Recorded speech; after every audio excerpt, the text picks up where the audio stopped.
How can any of us live in a world where we have no clue of what's going on?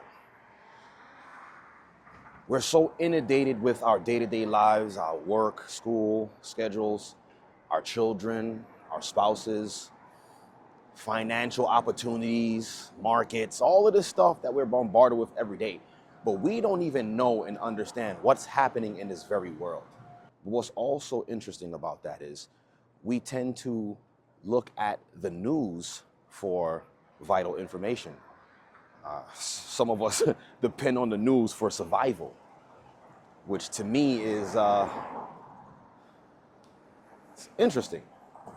So a lot of us will look at the news for information concerning our lives and the well-being of our future and our children, but we neglect the biggest news, which is coming straight out of the Bible. Some of you guys may not understand the Bible, may not even believe in the Bible, but we had one of the greatest prophets of all time, who the world ignorantly calls Jesus Christ. We understand that's not his name. There's no J's in the in the Hebrew language, but he told us that we must be watchful.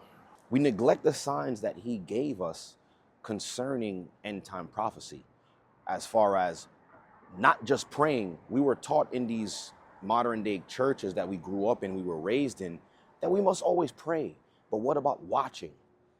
It was also a command to just not only pray, but to watch as well. So the prayer part is definitely needed. But what about watching? What are we watching? What are we paying attention to that is aiding us? And maybe what we're praying for could be right in our face, but we're not even watching the signs. And when it comes to watching the times, the scripture often refers to people who are oblivious to their surroundings, oblivious to what's going on around them, as being drunken spiritually. So in that state of drunkenness, one would not be watching the signs of the times, which is very important for us to understand at this time. Things can be happening right in your face, but the fact that you're in the spirit of drunkenness, you will fail to see the signs right before you. And it could even be the signs that you've been even praying for.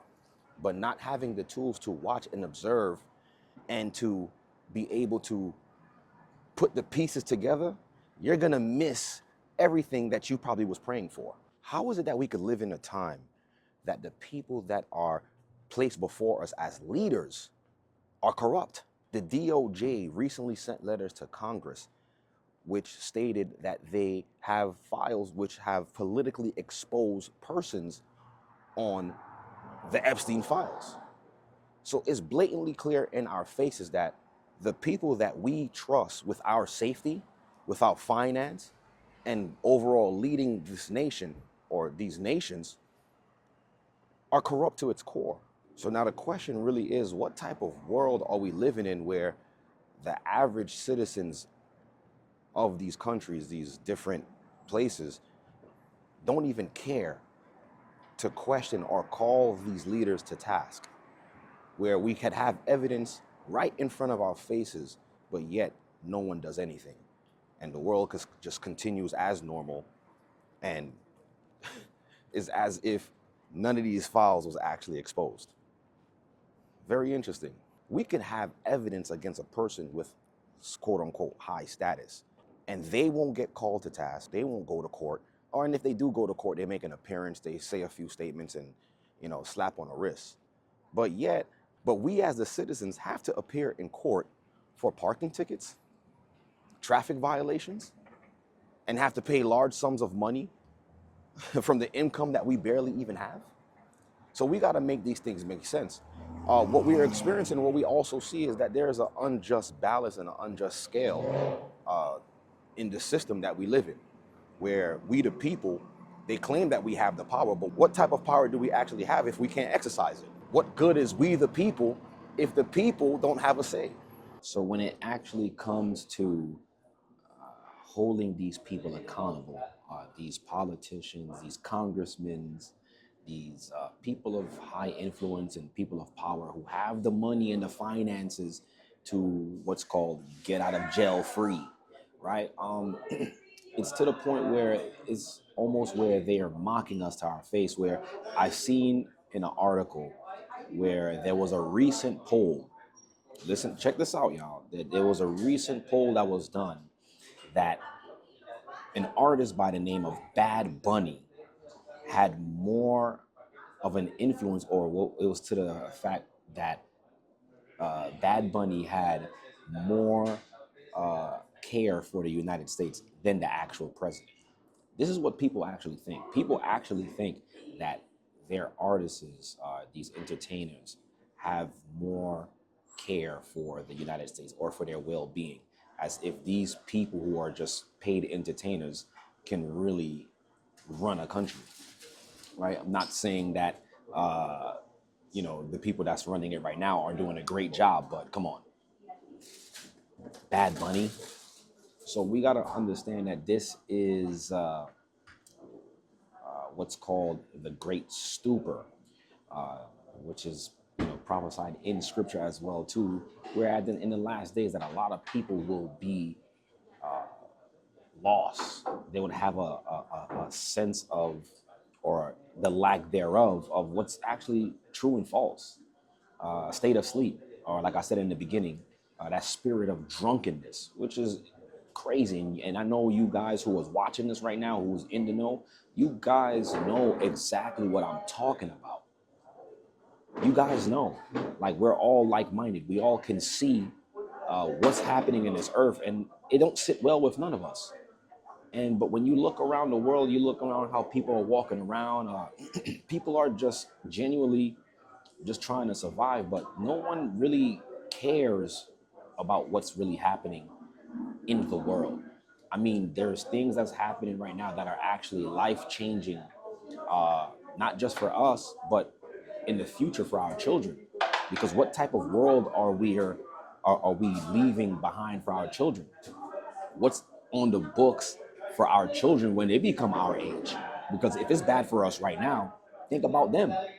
Right now, we're living in a time where they're trying to restructure and reshape the financial uh, aspect of the world when it comes to finances, when it comes to how money works, when it comes to how we spend money, how we'll be able to spend money. In China, they already have what's called a social credit score, right? People are your social credit score actually goes down for petty crimes like jaywalking, um, and facial recognition. That's already happening here in New York. They already have some of those type of technologies in place in some of the city buses and public trains. So that technology is coming here, where a social score could mean you buying this house or not, you being able to get this job or not, based upon what they say your score is because of you're not complying with their rules.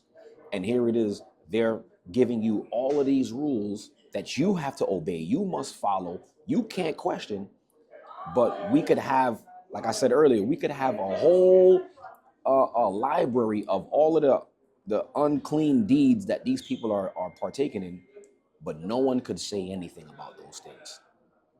But yet they understand how dumbed down we have become as a people, to where, like I said, we look at these artists and these actors as political figures. So every time, and especially for the black and brown community, and I know you guys understand this as well too, every time the Democratic Party, or both sides, Democratic or Republican, whenever they're getting ready to campaign, what do they usually do?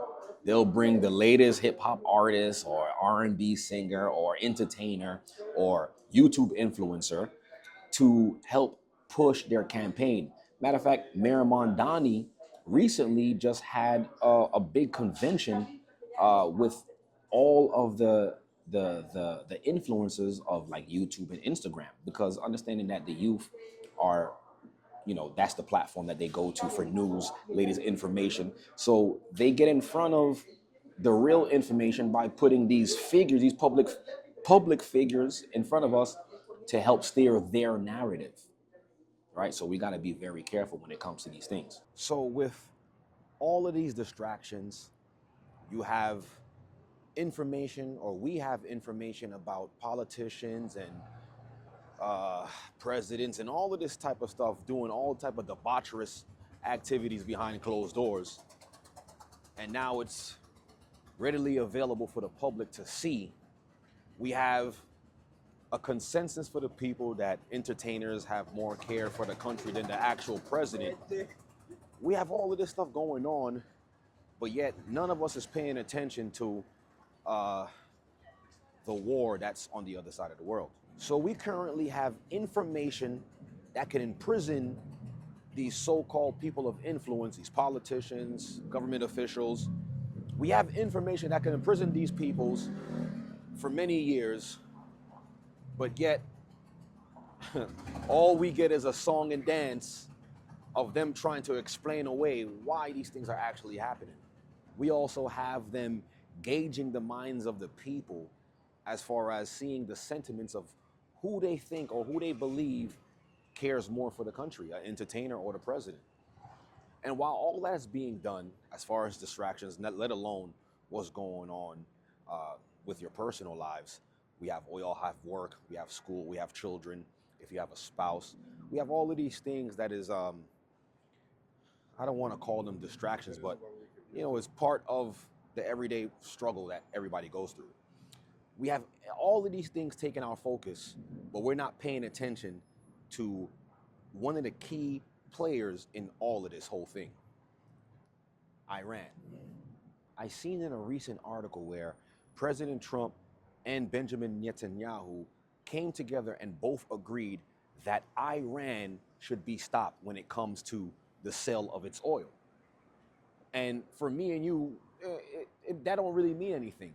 But when you really think about it in hindsight, why should America control what another country does with their oil? Why is that so important to them?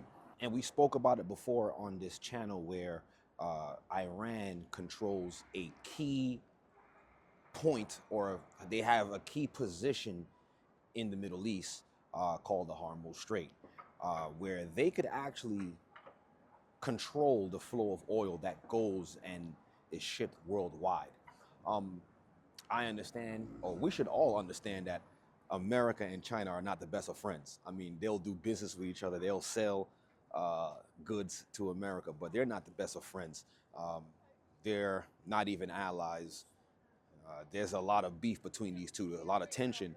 But with that being said, understanding that another one of America's, I would say, enemies would be Iran, is if it's supplying their enemies with oil that could be used, to fuel battleships, planes, or whatever the case is. In my understanding, I could see why they would want to control that.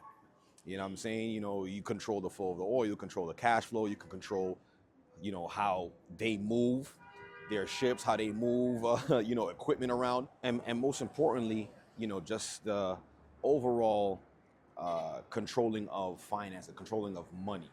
Oil translated into money, right? It's liquid gold, like they like to say. But a lot of us that are in the know, and when I say in the know, I'm talking about those who are in that book, which is the Bible, and we understand biblical prophecy. We understand that once America enters into a war with Iran, that is going to be one of the wars to end all wars. Prophetically,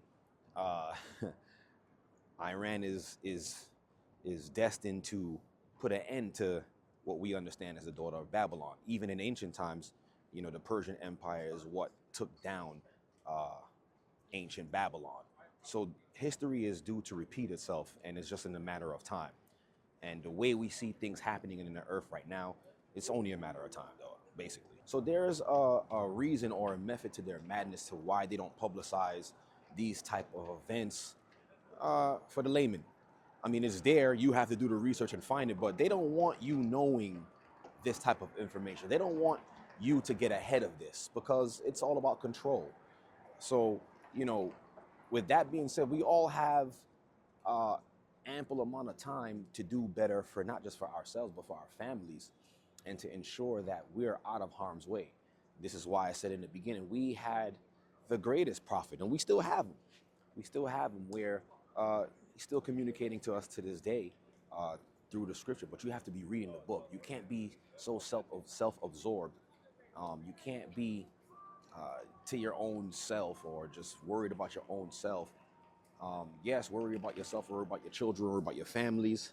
But at the end of the day, it's upon each and every one of us to have a plan, to, for yourself, for your families, have things in place, because like they're trying to lock things down. 5 years ago, or I should say 6 years ago now, in 2020, you know, the pandemic hit everybody. And a lot of us was caught by surprise when it happened. And we didn't, a lot of people made some decisions that really affected the rest of their lives. So moving forward, we got to be ahead of these things. So I'm not putting out this information for you guys to be afraid, but for you guys to make rational decisions and, decisions that's going to protect yourself and your families, right? So you have time to think, you have time to make a move. So, use that time wisely. Don't spend it watching the talking heads, right? That's just what I want to say for now. But we're gonna be going into this even more. I'm gonna drop another video. We're gonna go into this even more. But if you haven't done so already, please like, share, subscribe, and I'll definitely catch you guys on the next one.